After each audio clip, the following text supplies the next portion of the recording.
रोहित पौडेललाई क्याप्टेन्सीबाट हटाइयो तर was he actually a failed captain? नम्बर्समा हेर्ने हो भने नट इभन क्लोज। ओडिआईमा रोहितको क्याप्टेन्सी 63 म्याचेस 31 विन्स, टी20आईमा 59 म्याचेस 33 विन्स। रोहितकै क्याप्टेन्सीमा नेपालले लिग 2 को लास्ट 12 मध्ये 11वटा गेम जित्यो, एसिया कप खेल्यौँ, त्यस्तै लगातार 2वटा back to back world cup पनि क्वालिफाई भयो। But then what change? So यतिको सक्सेसफुल यङ क्याप्टेनलाई चेन्ज किन?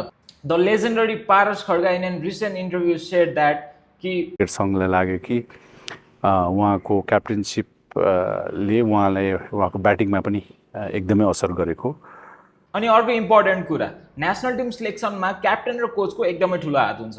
अनि ओभर द 3-4 इयर्स हामीले देखिरहेका छौँ same pool of players are being selected.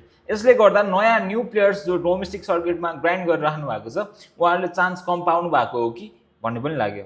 So maybe यो क्याप्टेन मात्र चेन्ज गर्ने डिसिजन होइन, नेपालको नेक्स्ट साइकललाई फ्रेस कम्पिटिसन र फ्रेस आइडिया दिने प्रयास हो। रोहित पौडेलको लागि this actually could be a good news. Remember Sachin Tendulkar was also remove from captaincy, तर 2003 को वर्ल्ड कपमा he scored 673 runs, player of the tournament, and he always dominated opponents. So maybe Rohit पौडेलको बेस्ट भर्जन क्याप्टेन हुँदा होइन captaincy पछि देख्न पाइनेछ भन्ने आशा छ। What do you guys think?